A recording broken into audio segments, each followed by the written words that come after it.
de cette édition, les forces armées maliennes mènent une offensive contre les terroristes juste dans leur retranchement. Certains ont été neutralisés, des matériels de guerre saisis et des dépôts de carburant détruits. Une dynamique soutenue par les forces vives de Kidal qui sonne la mobilisation derrière les FAMA. Le bilan de la semaine dès le début de ce journal.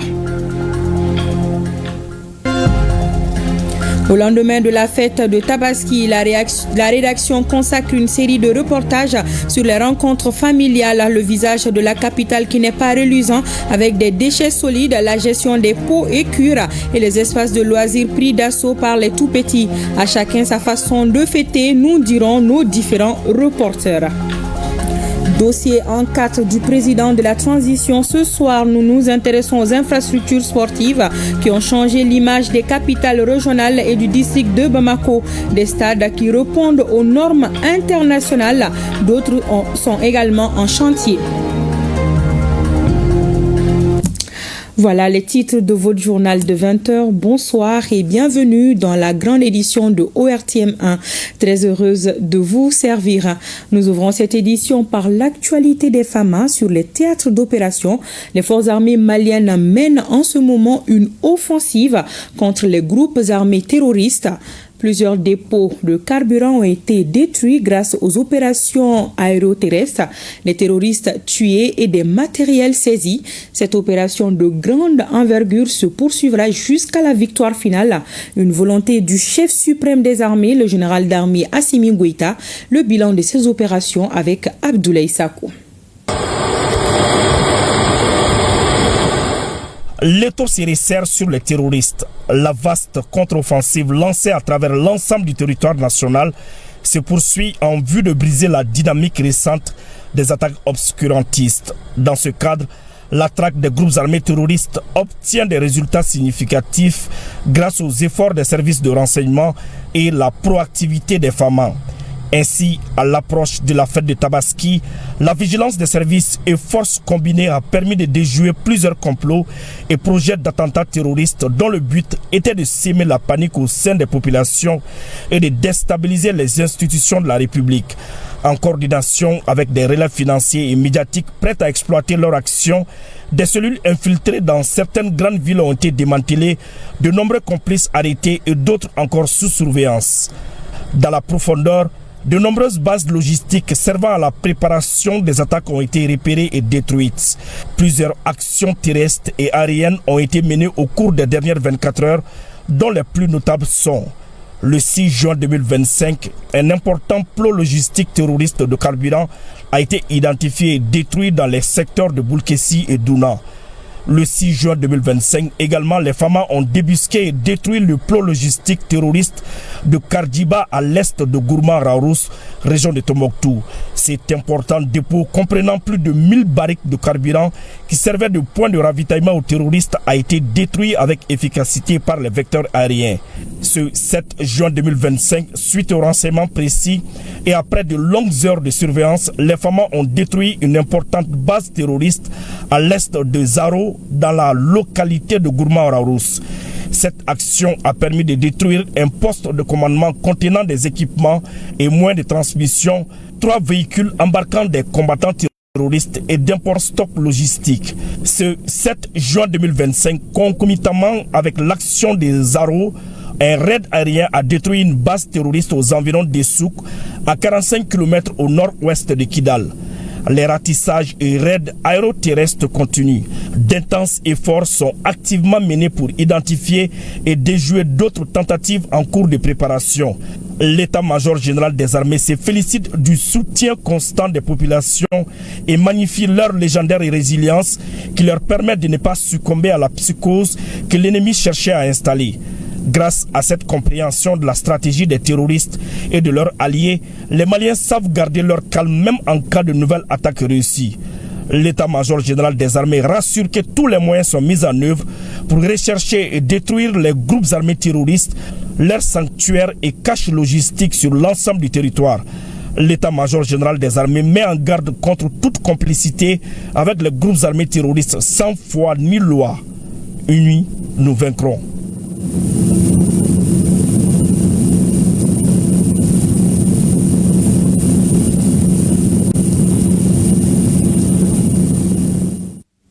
Et dans le cadre de la grande contre-offensive des FAMA visant à protéger les braves populations face aux velléités des groupes armés terroristes, cherchant à embrasser la situation sécuritaire et déstabiliser les institutions, les actions de destruction des bases et refuges terroristes se poursuivent.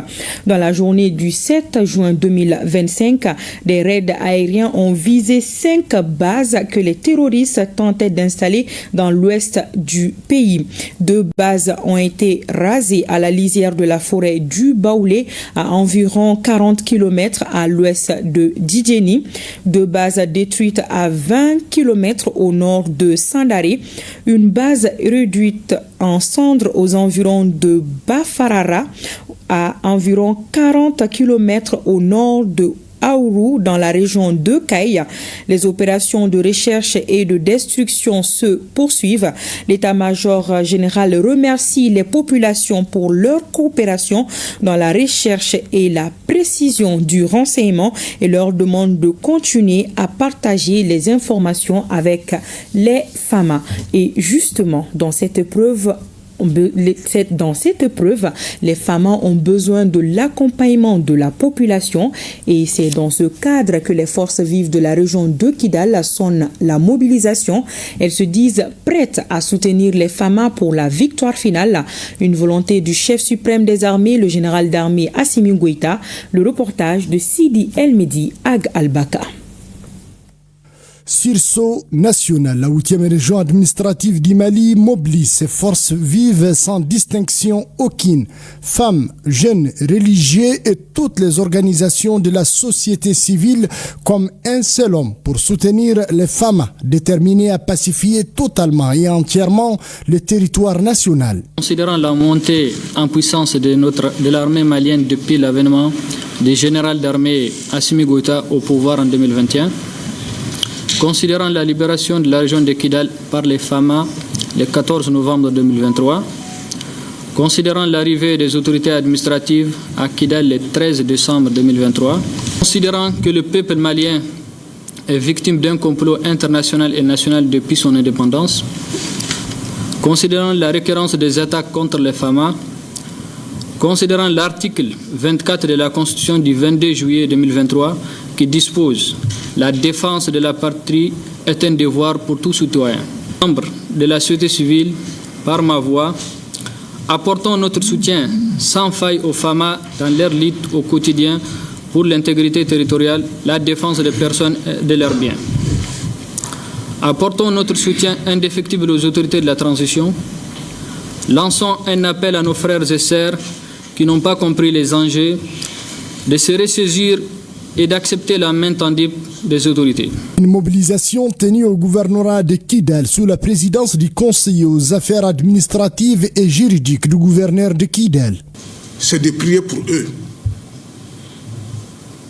de les encourager, de partager avec eux toute information utile. Je dis bien toute information utile. Et là, c'est notre devoir. Voilà tout le sens de l'article 24 de la Constitution du 22 juillet 2023. Les populations de Kidal demeurent reconnaissantes envers les forces de défense et de sécurité maliennes pour tous les sacrifices consentis afin de libérer Kidal et les autres villes du Mali des mains des forces obscurantistes. Kidal soutient les FAMA. Kidal, prête à faire de la paix au Mali, non pas un rêve, mais plutôt une réalité. Des infrastructures sportives rénovées, d'autres en chantier à l'image du stade de Tombouctou et le stade Arena de Koulikoro, une volonté du président de la transition qui consiste à créer un environnement propice à la jeunesse pour s'épanouir et rehausser le niveau du sport du Mali à l'occasion de l'an 4 de l'investiture du chef de l'État, la magistrature suprême. Notre reporter Siragatou Sissé s'est intéressé à ces édifices. C'est le grand format de cette édition que je vous invite à suivre. Un lien fort unit les jeunes et le président de la transition chef de l'État, le général d'armée Assimi Goïta. Cette flamme ravivée dès sa prise de pouvoir continue de faire le bonheur des jeunes, notamment ceux pratiquant le sport. De la rénovation à la réhabilitation et à la construction des stades et espaces multisports, le général d'armée a tout donné au monde du sport. À Bamako, l'on compte 5 stades beaux les uns après les autres à fière allure, dont certains répondent aux normes de la CAF et de la FIFA. Le stade du 26 mars, considéré comme un temple, a été rénové. De nos jours, il est une référence en Afrique de l'Ouest. Ce joyau de 55 000 places est la vitrine du Mali. Le stade Mamadou Konaté, d'une capacité de 4 587 places, a également reçu une cure de jouvence. On y trouve plusieurs arènes réservées aux disciplines. Le stade Salif Keita, dit Domingo de Kati, lui a été entièrement construit. C'est un stade ultra moderne de 3000 places assises, comprenant des espaces d'autres disciplines. Le stade de Wenzen Koulibaly, longtemps en chantier, respire la modernité avec ses 3087 places. Quant au stade Modibo Keita, les travaux de réhabilitation sont en cours.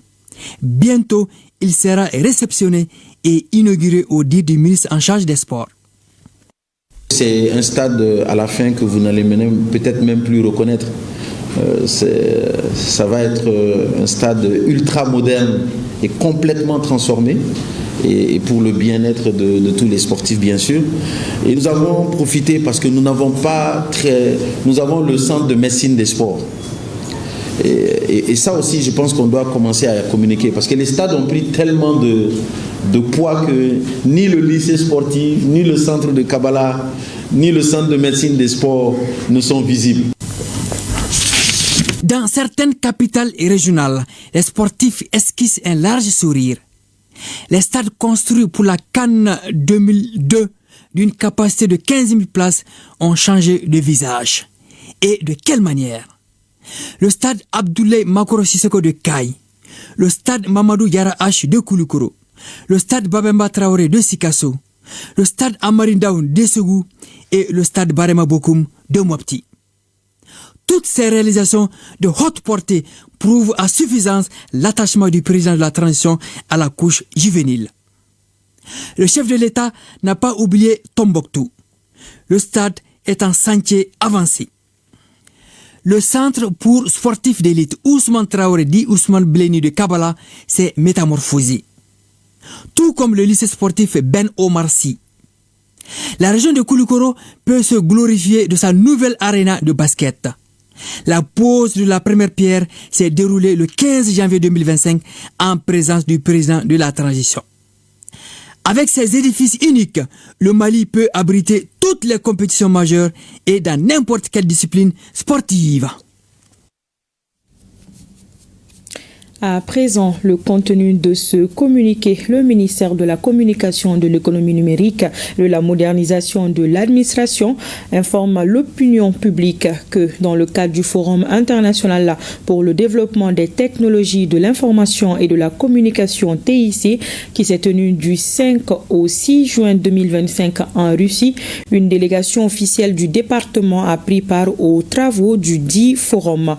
Cette délégation est exclusivement composé de cadres techniques relevant des structures suivantes: le complexe numérique de Bamako, le service de certification et de signature électronique, l'agence des technologies de l'information et de la communication AGETIC, la cellule d'appui à l'information des services fiscaux et financiers, la société malienne de transmission et de diffusion SMTD, l'autorité malienne de régulation des télécommunications, des TIC et des postes AMRTP.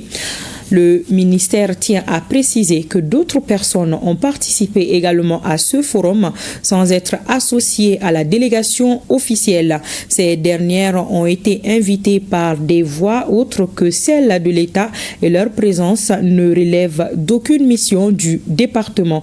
En conséquence, leur déclaration, comportement ou action n'engage en rien la délégation du ministère ni les positions officielles de l'État malien. Le ministère de la Communication, de l'économie numérique et de la modernisation de l'administration reste résolument engagé à faire entendre la voix du Mali dans les forats internationaux à travers une participation professionnelle, technique et bienséante. Nous ouvrons une page spéciale sur la célébration de la fête de Tabaski. Au lendemain de l'Aïd El-Kébir, ce sont des retrouvailles dans les familles, un moment de se souhaiter bonne fête et partager des repas dans un esprit de cohésion sociale, toute chose qui renforce les liens familiaux.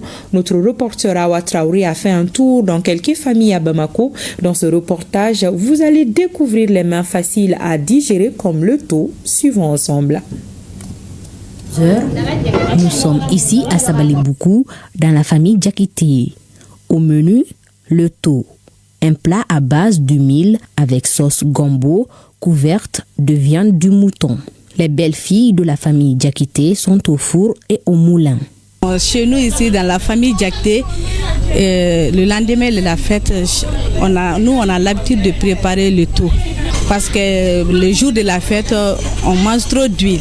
Cuisiner le taux le lendemain de la fête est une habitude bien ancrée dans la famille Diakité. L'habitude est transmise de génération en génération. Le soir du taux, c'est traditionnel. Depuis notre belle-mère, père à son âme, nous on prépare le taux le lendemain de la fête avec toute la famille. Ce soir, vraiment, c'est un choix vraiment qui date très loin. Depuis à l'enfance, on est habitué à ça avec les parents. Donc le lendemain de la fête, c'est les gâteaux qu'on m'a appelé en bambara taux. C'est un plat préféré, on est habitué depuis à bas âge. D'ailleurs, même si ce n'est pas la fête, chaque jour on fait du taux dans la joie. Si la famille Diakité opte pour le taux, à Badalaboukou, dans la famille Sidibé, c'est du riz accompagné de sauce d'oignon ou djabadji. Aujourd'hui, j'ai préparé du riz avec sauce d'oignon. Ma famille aime ce plat, c'est la raison pour laquelle j'ai préparé. Nous mangeons beaucoup de viande le jour de la fête.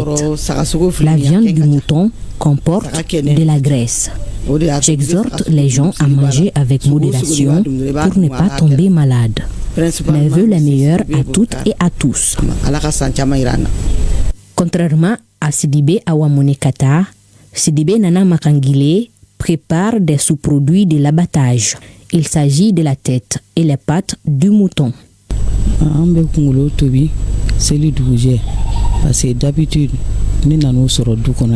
Le lendemain de la fête, nous préparons la tête et les pattes du mouton.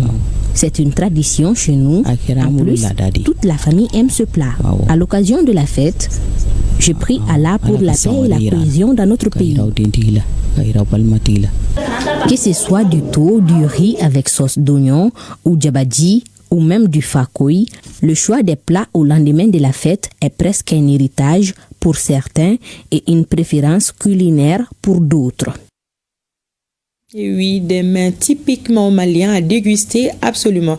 À présent, faisons une escale dans certaines rues et artères de la capitale au lendemain de la fête.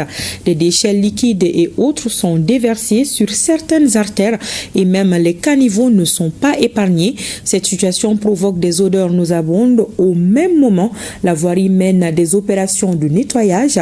Notre équipe de reportage dirigée par Aliou Abdoulaye Touré a sillonné quelques endroits de la capitale aux Trois-Caïmans. On regarde.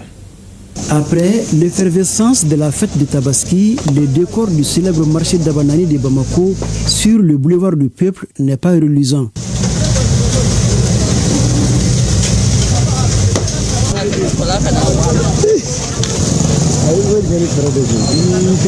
Cependant, à la veille de chaque fête, la direction des services urbains de voirie mène des opérations d'assainissement le lendemain des fêtes. Les périodes de fête sont des périodes de production de grandes quantités de déchets. Alors donc pour pouvoir prendre ça en compte, il va falloir renforcer les moyens, il va falloir renforcer les équipements. Donc c'est dans ce cadre que nous sommes passer de 2 camions matin et soir au niveau du boulevard du Peuple à 5 camions matin et soir. Donc il y a eu 3 camions de 12 roues de plus que d'habitude. Le directeur des services urbains de voirie a compris l'adage selon lequel un environnement de vie sain dépend nécessairement d'un assainissement adéquat. Pour atteindre cet objectif, un effectif d'une 60aine de personnes est mobilisé. Il a dû constater qu'il y a des équipes manuelles composées de 20 manœuvres chacun qui sont en train en tout cas d'évoluer. C'est-à-dire la machine fait un ratissage, mais la machine ne peut pas tout prendre en compte. Donc ces des équipes manuelles sont là pour faire passer en tout cas la main au niveau des coins et recoins pour pouvoir assainir complètement la chaussée. Le but de l'opération est de faire en sorte que le boulevard puisse être débarrassé de tout ce qui est déchets solides après la période de la fête. Toujours sur ce même boulevard, commerçants, grossistes, détaillants, familles environnantes, chacun vient déverser ses ordures tout au long du trottoir. Pourtant, la protection de l'environnement et la promotion de la qualité de la vie sont aussi un devoir citoyen. Les déchets viennent de la vente par exemple, à côté de nous, il y a des gens qui vendent des légumes. Il y a les vendeurs de chaussures, les vendeurs ambulants, les gens qui vendent des habits, donc avec les sachets plastiques, les sachets d'eau. Donc nous sommes obligés d'assainir Bamako. C'est notre devoir. Après les opérations d'assainissement, le boulevard du Peuple affiche un visage plus rayonnant, avec une circulation plus fluide. Et si certains se débarrassent des résidus tels que les pots ou les cures, d'autres les utilisent pour d'autres fins utiles. Les pots peuvent être tannés. À Sikasso, c'est une véritable activité lucrative qui se dessine pendant la fête. Collecteurs, commerçants et responsables communautaires s'organisent pour tirer profit de cette ressource prisée. Si l'activité peut rapporter des millions à l'exportation, elle reste freinée par des difficultés persistantes. C'est ce que nous dit Yourubala Diabaté depuis la capitale du Kénédougou. La ville de Sikasso connaît chaque année une forte activité économique autour des pots et cuirs, particulièrement après la fête du Tabaski, une période marquée par l'abattage massif d'animaux. Cette fête religieuse musulmane devient une aubaine pour de nombreux acteurs de la filière cuir, notamment les collecteurs de pots, les imams et les chefs de quartier qui s'impliquent dans la gestion et l'orientation de l'activité. J'ai commencé cette activité il y a plus de 10 ans. Nous pouvons générer 2 à 3 millions par voyage. Les pots endommagés peuvent considérablement nuire à l'environnement. Au niveau de mon quartier, nous avons 2 mosquées. Au niveau de ces mosquées, il y a une organisation, c'est-à-dire que le comité de gestion de la mosquée. À ce niveau, ils se sont organisés pour qu'au moins les habitants du quartier, après avoir abattu, c'est-à-dire que les moutons comme les bœufs, alors on a demandé à toute la population d'amener les pots au niveau de la mosquée. Et maintenant, ça peut faire au moins une source de revenus pour la mosquée. Selon plusieurs collecteurs rencontrés, cette période représente une véritable manne financière pour un seul voyage à l'étranger, notamment vers des marchés comme le Burkina Faso, le Nigeria ou encore le Ghana. Après avoir égorgé ces bêtes de sacrifice, c'est-à-dire les moutons, les chèvres, les bœufs qui sont chez nous au sud ici, il faut utiliser les pots. On les utilise de 2 manières. Soit on les donne à ceux qui amènent pour tanner, faire autre chose, comme les chaussures, ou bien ceux qui grillent pour utiliser comme aliment. Au niveau des mosquées, ça rapporte de l'argent. Si les pots sont bien utilisés, ça fait c'est entrée d'argent pour la mosquée. En tout cas,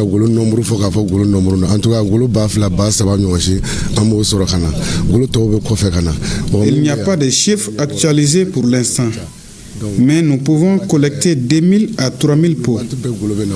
Les pots destinés à l'étranger sont utilisés dans l'alimentation. Malgré cette valeur économique indéniable, les difficultés restent nombreuses, parmi lesquelles le séchage des pots, un véritable casse-tête pendant l'hivernage.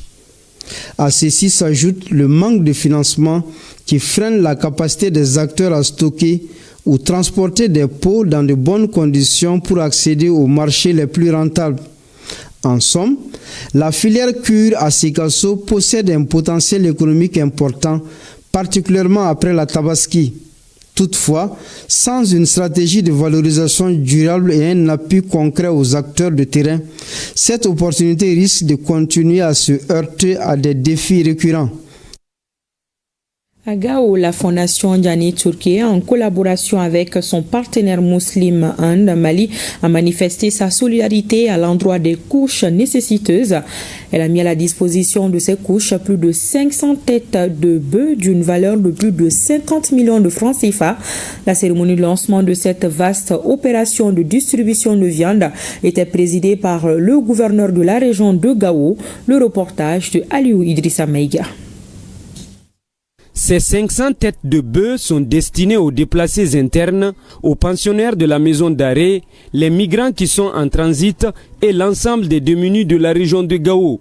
C'est une action de la Fondation Dianet Turquie en collaboration avec son partenaire Muslim End Mali. L'ONG s'est fait remarquer par non seulement les dons de viande, mais également par les dons de kits alimentaires démunis et également par la réalisation de fourrages à travers tout le Mali. Le coût de financement de cette grande opération de distribution de viande se lève à plus de 50 millions de francs CFA. Je les remercie infiniment. Jusqu'à présent, il y a des gens qui ne peuvent même pas payer un mouton pour faire la fête. Vraiment, on souhaite que ça soit continuel. Dianet, c'est une organisation qui est là à caractère humanitaire. Donc aujourd'hui, ils viennent pour quand même offrir des bœufs pour les plus démunis et pour que tout le monde se sente ensemble dans cette fête. Nous ne pouvons que les remercier. Tabaski oblige.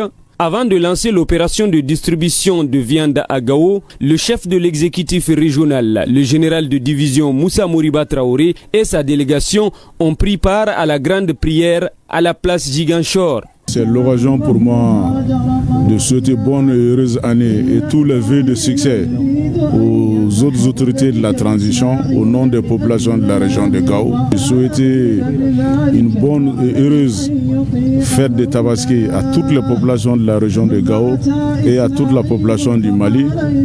Puisse la paix, la stabilité, la solidarité, la cohésion d'antan reviennent entre nos populations.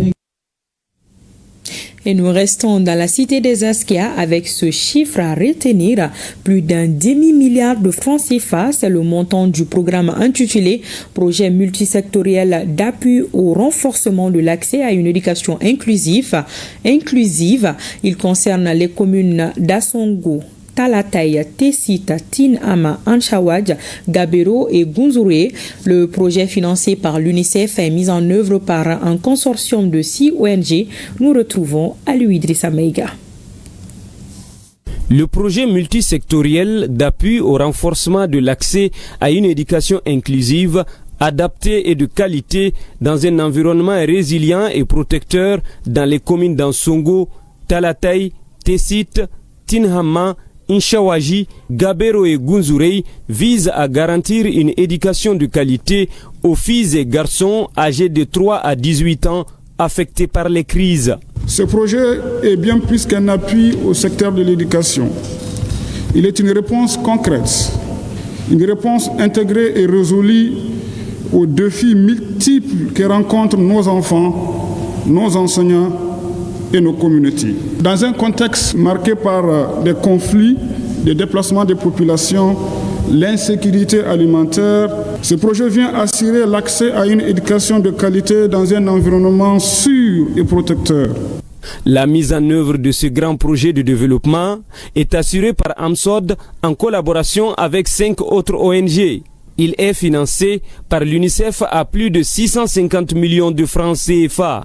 Face à l'insécurité qui a fermé trop d'écoles, Face aux inondations qui ont transformé 126 établissements scolaires en abris d'urgence, face aux défis climatiques et économiques qui éloignent nos enfants des bancs de l'école, nous avons aujourd'hui ce programme qui porte en lui 3 ambitions fondamentales.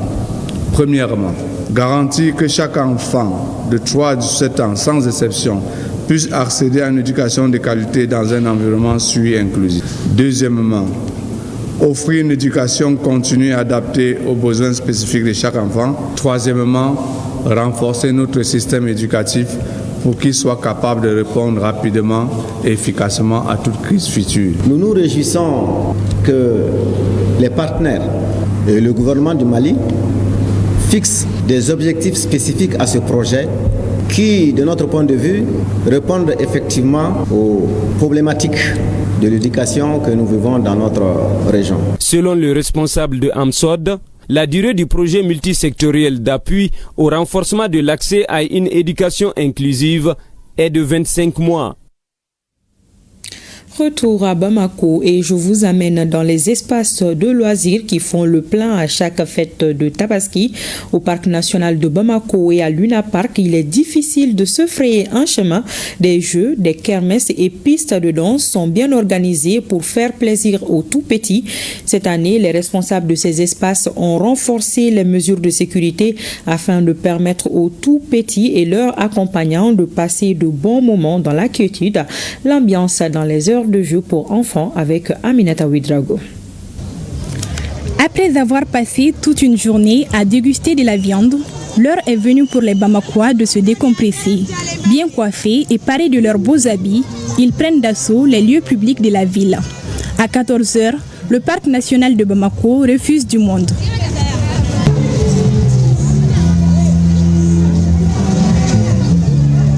Du bord de la route, à l'intérieur du parc, en passant par la caisse, que des enfants à perte de vue. Filles comme garçons, tous ont le même objectif, s'enjailler.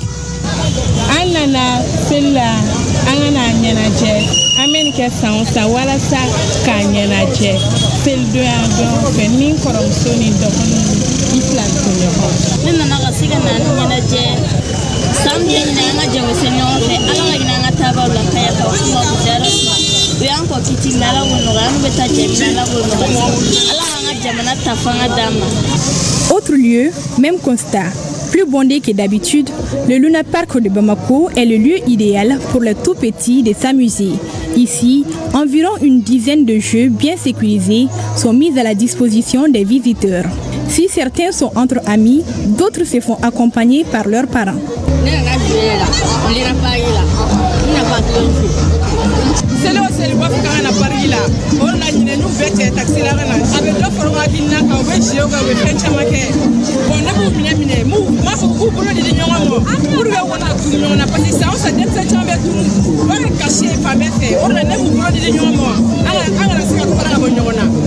Cette inquiétude est déjà prise en compte par les autorités et les gérants de ces aires de loisirs. Pour éviter tout désagrément, en ce jour des fêtes, les forces de sécurité sont mobilisées à tous les niveaux. Et lorsque vous recevez autant de monde, la question de la sécurité devient une question essentielle.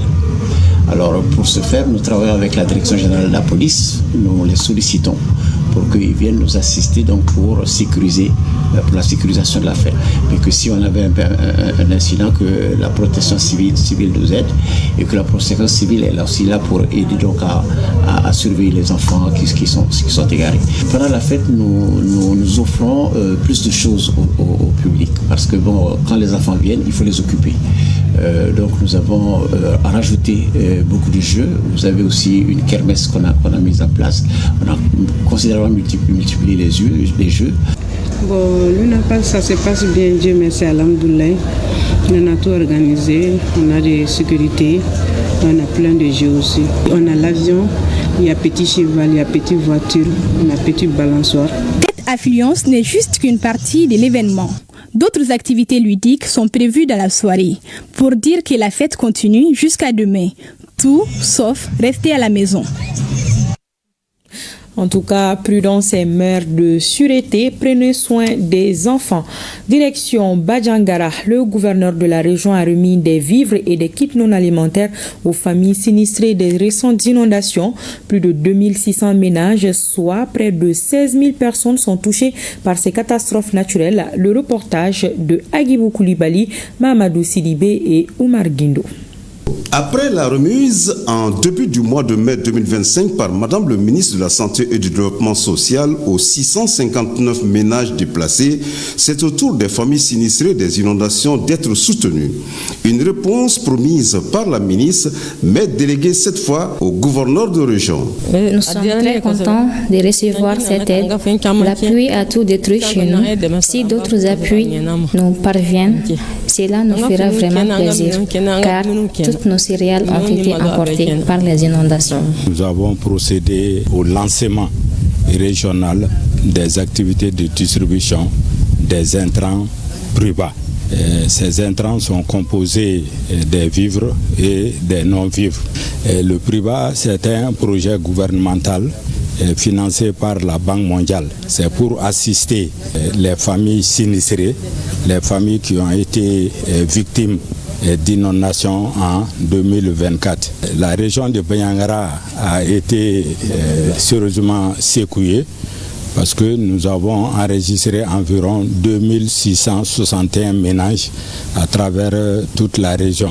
Le gouverneur a réaffirmé l'engagement des autorités à ne laisser personne de côté, en particulier dans les zones les plus fragiles. Il a invité les populations à faire bon usage de l'appui reçu. Banyangara a 3 familles sinistrées. Cela se justifie par le fait qu'ici nous sommes sur le plateau et que les autres cercles sont au niveau de la plaine. C'est le lancement officiel, en tout cas de cette distribution, qui aura lieu également à Bankas et à Kourou. Le chiffre de 3 familles ici, c'est vraiment encourageant. C'est encourageant puisque personne ne souhaite ce genre de cas dans sa région. Mais 2661, nous savons quand même que c'est beaucoup. Et c'est le lieu de lancer un appel d'abord aux administrateurs, aux maires, en tout cas aux chefs de village, de prendre vraiment les mesures nécessaires pour que l'hivernage qui s'annonce, nos populations soient à l'abri d'inondations. La distribution de vivres et de non-vivres marque une nouvelle étape dans la prise en charge des sinistrés à Badjangara. Mais face aux urgences humanitaires qui s'enchaînent, les autorités promettent de renforcer les actions sociales et d'anticiper les prochaines crises. À Kita, l'État crée les conditions de vie et de travail pour ses représentants. C'est dans ce cadre que le gouverneur de la région, Daouda Maïga, a remis un important lot de matériel bureautique et de logement aux nouveaux préfets et sous-préfets nouvellement nommés dans la région. L'initiative est du ministère de l'administration territoriale et de la décentralisation. Mamadi Alioubari a assisté à la cérémonie de remise. Les représentants de l'État nouvellement nommés dans la région de Kita ont reçu des matériels et équipements. Ce geste provient du ministère de l'administration territoriale et de la décentralisation. La donation comprend entre autres des ordinateurs portables, des ondulaires, des armoires, des lits, des fauteuils et des téléviseurs. Nous remercions les plus hautes autorités de nous doter des matériels de bureau et de domicile.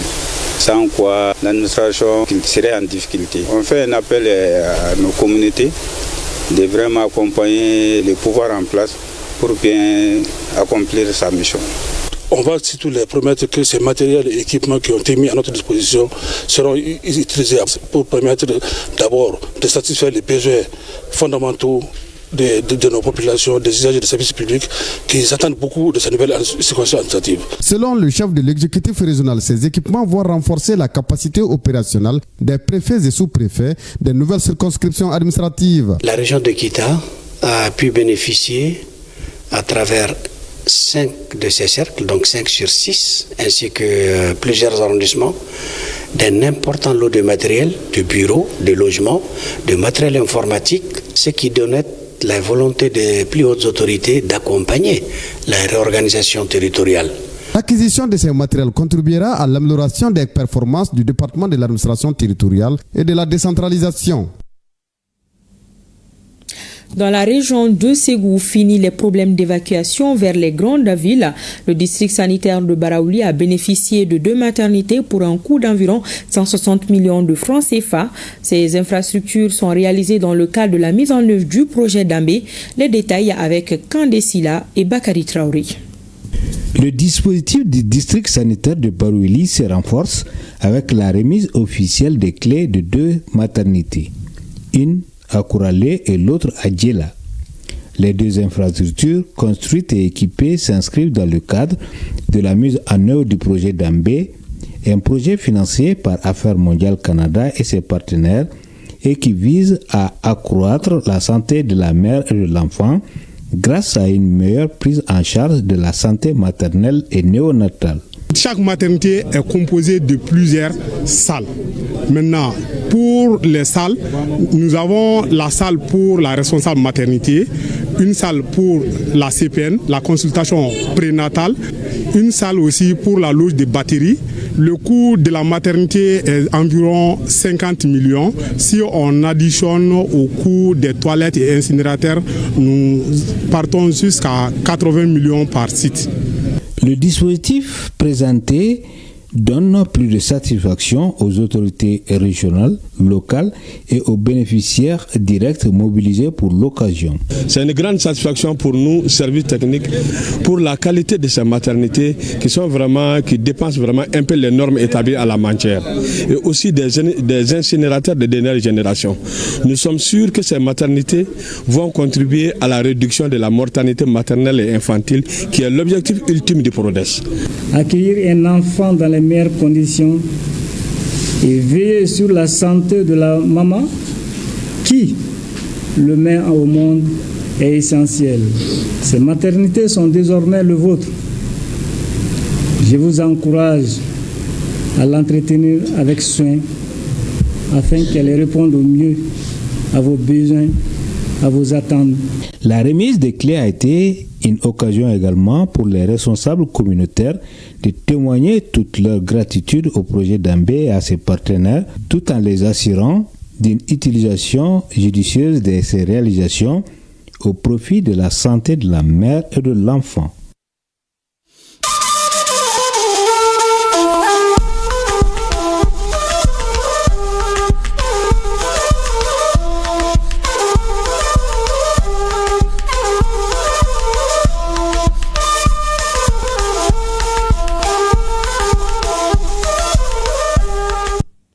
Et nous parlons santé dans l'espace AES.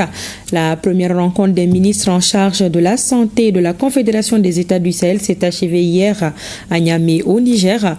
Parmi les recommandations, on note la prise en charge sanitaire coordonnée et adaptée au sein de l'espace confédéral.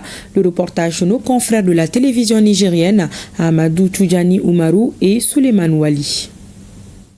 Du 2 au 4 juin 2025, Niamey, la capitale nigérienne, a été le centre de réflexion des professionnels de la santé et de la diplomatie des 3 pays membres de la Confédération des États du Sahel AES, avec dans un premier temps la réunion des experts en santé de l'AES tenue du 2 au 3 juin, parachevée par la rencontre des ministres en charge de la santé de ces 3 pays tenue le 4 juin 2025. Le Niger, le Burkina et le Mali ont désormais posé les jalons d'une meilleure coordination et d'une harmonisation des politiques sanitaires au sein de l'espace confédéral. Les ministres en charge de la santé de la Confédération des États du Sahel AES ont pris connaissance et examiné le contenu du rapport des experts, dont les travaux ont porté sur les thématiques suivantes. La réflexion sur la création de l'organisation en charge de la santé dans l'espace de la Confédération des États du Sahel, AES. La surveillance épidémiologique et la coordination de la gestion des épidémies et autres urgences de santé publique, ainsi que le contrôle sanitaire transfrontalier dans l'espace de la Confédération. La coordination de la vaccination transfrontalière dans l'espace de la Confédération. L'harmonisation de la réglementation de l'approvisionnement en médicaments et autoproduits de santé dans l'espace de la Confédération AES.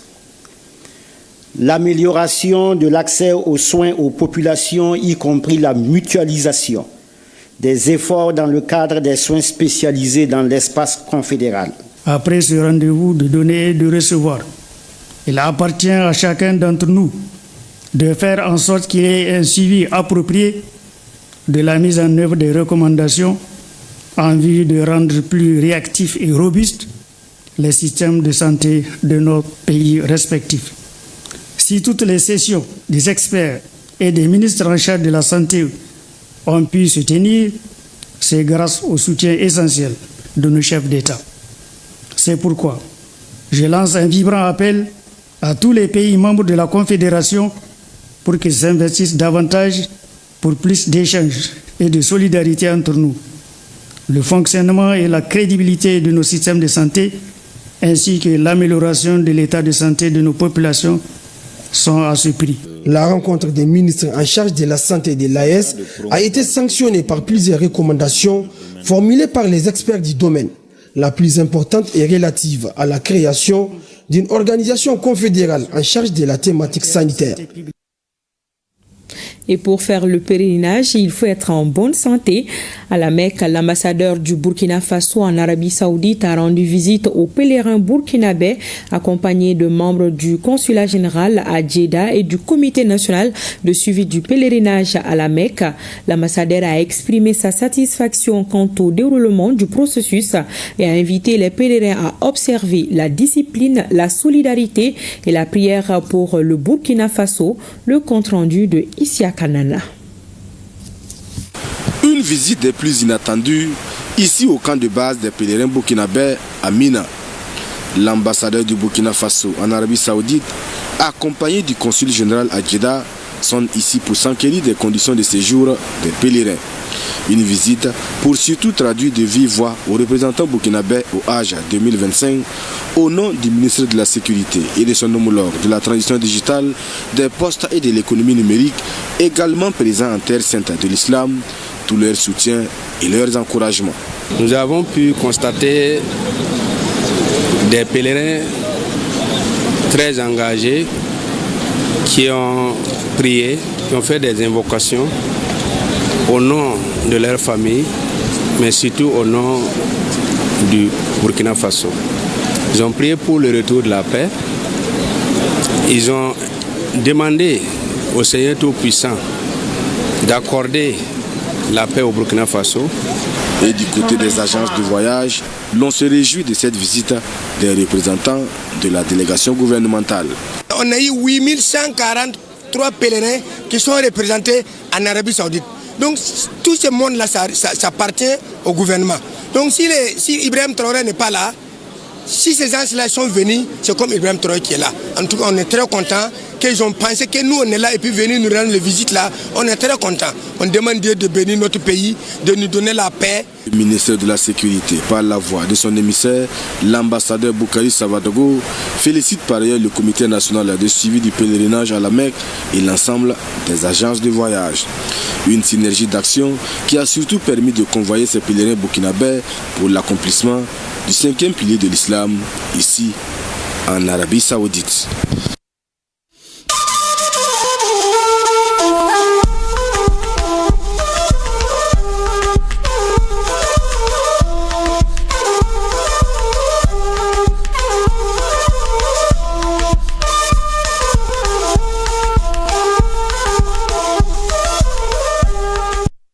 Retour à l'actualité nationale. Le directeur général des douanes a reçu le Grand Prix panafricain des leaders du Maroc.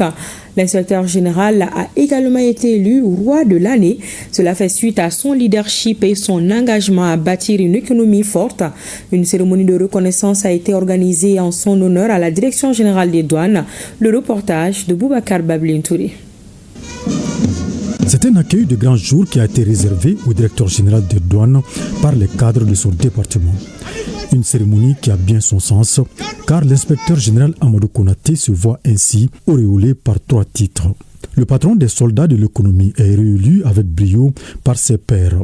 L'inspecteur général Amadou Konaté brigue un second mandat en qualité de vice-président de l'Organisation mondiale des douanes de l'Afrique occidentale et du centre. Une réélection qui s'explique par le bilan de l'organisation dont le Mali aurait assuré la vice-présidence. Comme si cela ne suffisait pas, il a également reçu le Grand Prix panafricain des leaders au titre de 2025. Une prestigieuse distinction discernée par le Maroc qui récompense les plus méritants qui se sont fait distinguer dans leurs domaines respectifs. À cela s'ajoute la désignation de l'inspecteur général Amadou Konaté comme roi d'Afrique à Kinshasa parmi 100 candidats issus du continent. Une fierté pour le Mali. Messieurs les DG, nous pensons que nous pouvons vous appeler désormais, sans risque de se tromper, la fierté des douanes maliennes, roi des distinctions. Il s'agit d'honorer l'administration des douanes en général, mais surtout un homme qui a rehaussé notre image sur tous les plans. Touché par cette marque de reconnaissance, le directeur général Konaté dédie cette prouesse d'abord aux autorités maliennes et à ses collaborateurs en particulier. Félicitations à vous tous. Ce prix vous est dédié. Cette reconduction vous est dédiée à 100%. Nous avons la chance d'avoir des cadres compétents, engagés pour l'atteinte des objectifs. Et c'est ce qui fait que celui qui a eu la chance d'être à la tête aujourd'hui de cette administration, qui ne doit plus raser les murs, qui doit marcher la poitrine bombée, parce que simplement elle est en train de faire son travail. Le clou de la cérémonie a été la rencontre de partage avec les cadres de la douane de Bamako et des bureaux régionaux. Canal Plus célèbre ses 30 ans de présence au Mali, une célébration au cours de laquelle les responsables ont rendu hommage aux autorités maliennes à travers le ministère en charge de la communication. Le reportage de Aliou Abdoulaye Touré. Canal+, c'est 30 ans de présence au Mali. Canal+, c'est aussi 30 ans d'histoire, d'image et de passion dans le secteur de l'audiovisuel. Cette célébration, fruit d'un travail collectif, est l'opportunité de reconnaître le rôle majeur que joue Canal+, dans les paysages audiovisuels au Mali. Depuis 3 décennies, Canal+ est bien plus qu'un simple opérateur audiovisuel au Mali. Nous avons évolué avec notre public en apportant des innovations qui façonnent l'expérience télévisuelle. Par exemple, notre décodeur connecté et l'app Canal+, permettant aux abonnés d'accéder à leurs programmes où qu'ils soient, avec flexibilité et une qualité optimale. Nous sommes également fiers d'avoir intégré davantage de contenus locaux pour refléter la richesse culturelle du Mali et de l'Afrique à travers le lancement en 2024 des chaînes Mandeka et Koulagou qui proposent des films et des séries exclusivement dans 2 langues locales majeures, le manding et le peul. En parallèle, Canal+ contribue significativement à l'essor de l'économie malienne, notamment à travers la création de plus de 5000 emplois directs et indirects. À travers ces dîners gala, Canal+ célèbre aussi 30 ans de vision et d'engagement avec des offres riches au contenu varié. Depuis ses débuts au Mali, Canal+ a été un acteur clé dans la démocratisation de l'accès à des contenus de qualité permettant à nos populations de découvrir, de rêver et surtout de s'informer. Aujourd'hui, dans un monde où le numérique redéfinit les modes de consommation et de diffusion, Canal+ continue d'innover, s'adaptant aux nouvelles attentes du public tout en restant fidèle à son ADN, offrir le meilleur des divertissements, de l'information et de la culture. Cette soirée a été mise à profit pour distinguer les anciens collaborateurs, agents et distributeurs agréés de Canal+ Mali. Et nous reformons ce journal par cette triste nouvelle. L'ancien ministre Ibrahim Ndiaye n'est plus. L'ancien ministre de l'Emploi et de la Formation professionnelle, ancien maire du district de Bamako et commandeur de l'Ordre national du Mali, Ibrahim Ndiaye, est décédé hier à l'âge de 77 ans à Tunis des suites d'une maladie. Homme d'État respecté, Ibrahim Ndiaye a servi son pays avec dévouement et compétence. Son corps sera rapatrié ce mercredi et les obsèques sont prévues le même jour à 16h chez lui-même à Banangabougou.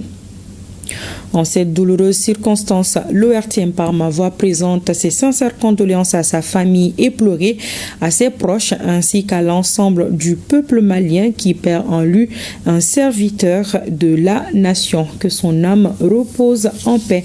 Voilà, c'est la fin de cette édition. Merci de votre attention. Pensée spéciale à nos femmes. Bonsoir.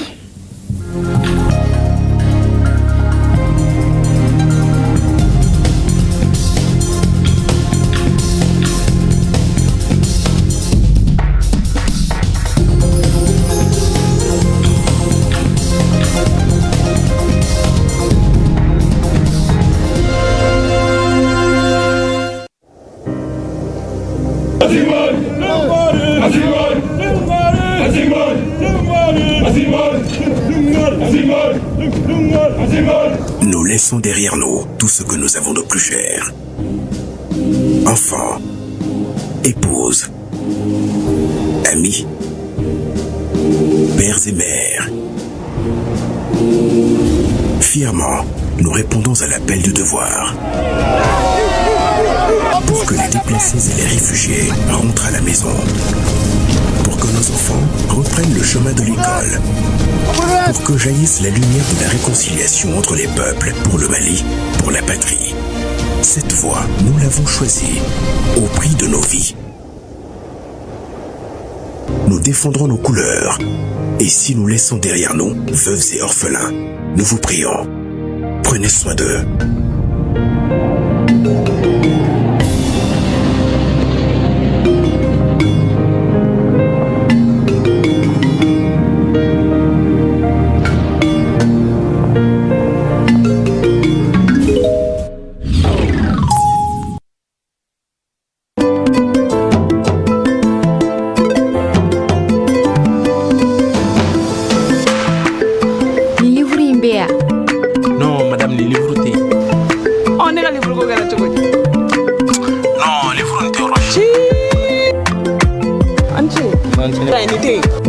Non, malheureusement, les livres.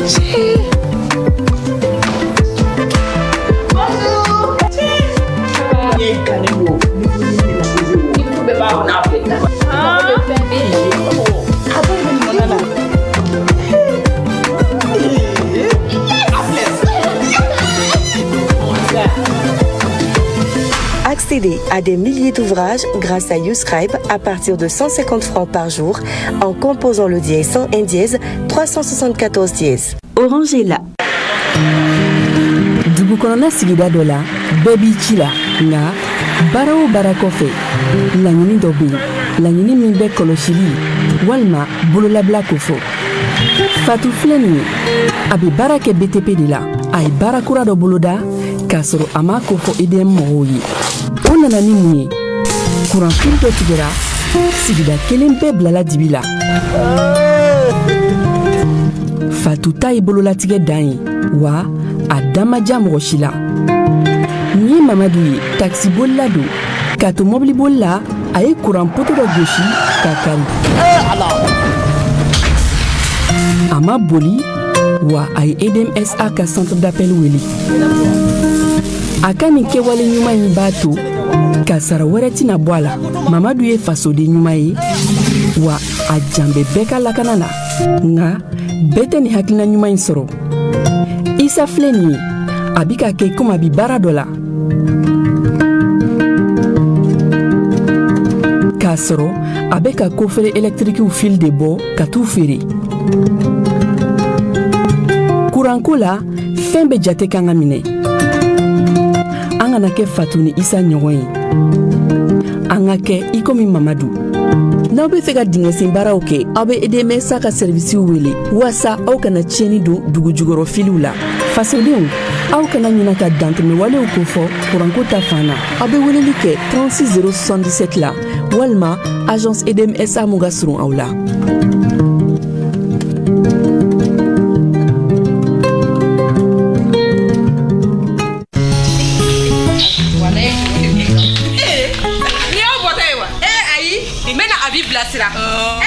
Filanumba limbi lamba Bido wa shirido. Ni mali suruya. Tiano koi. E kuma fo ne ko biera pezele. Awo. Ni tina ka tata ola. Afon segito. Docteur Solata jabe soliga body koi. Oye tiene. Ne ko. Ko ri umi kun fa sebe na bitu kuni de. Nyete de. Ni sai fa muso bora nyogona o de la sisa. Aye joli soke sebe sugu bela jelenja amasida takala. Awo feno ko ngaka sida jeli sebe ndia. Joye de. Fatu wala. Ma jume bi to yere makasida joli seke ko fo. Ite fara ko la nyini ma. Fara tile no de. Ni sida yeri na oladu. Jati. Abi, adama ko yo yere de. Ni sida yera fatu la sisa. Fere obetige ka den kisi. O bara obe damino kono maya. Kata se jigini yoro. Fo kata bla shimi wati la. O de kama anyini nono muso kono ma bela jelen fe. Ko sida ko la hala onyini ka nyedo. Wala se i yere be ke sabu ye ki den kisi ga bo sida bana ma. Dogoni. Mambolo jugu de kan koy. Ni be ye kono maya pezeli na fa doye. Deni baka kene ya sabati li kama. Kono maya la. Ne be pezeli matarafa. Ko sebe. Wa muso kono ma bela jelen kan ga pezeli matarafa. Wala se ni de nga kene ya sabati to go. Abi. Okuma enyira na ko ne yere sida bana setigi doye wa. Fiu. Afo ne yera kunte misali bo. Wa beba kala mafana. Ko sida bana se mane de flanu no shi sora. Ko sida bana ko. O ma foi chianga jela. Glock nali. Obe kisi bana madre. Ko sebe. O de koso. Arcade santé prisi ma oba nyini muso la sirito bela jele fe. Ko sida ko la hala nyini ka nyedo. Wala sai yere be ke sabu ye ki den kisi ka bo sida bana ma. Sabula bana kumbenga usani bana furaka ede. Taine. Fatu. Isigi me abi bla sira hana. Ana te menu goto. Amba la fatu. Kadi ko ka ko kele ni santé prisi. Bana mani. Sida bana mani. Tension bana mani.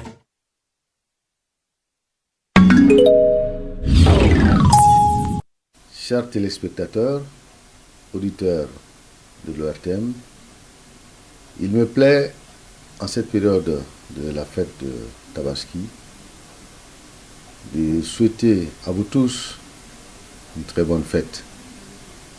C'est l'occasion de vous renouveler nos vœux les meilleurs, que l'année soit une année de paix, de concorde, d'union, de développement pour notre pays.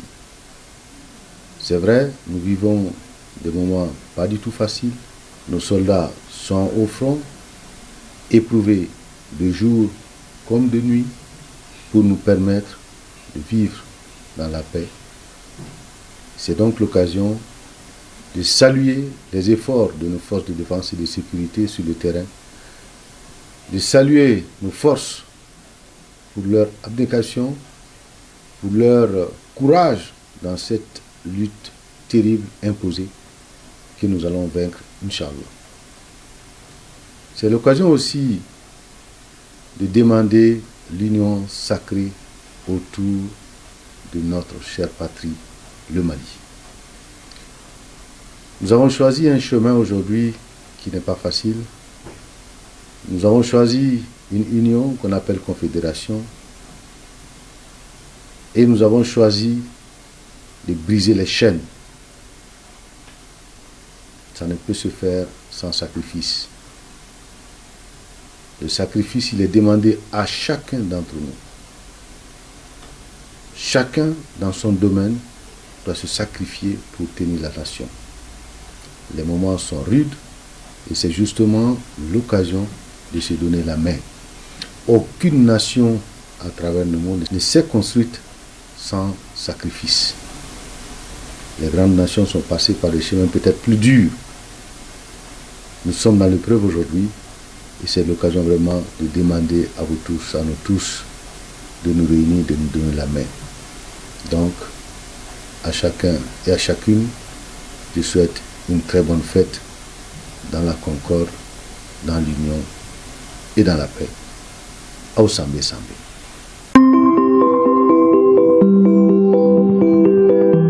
La BDMSA vous offre la météo.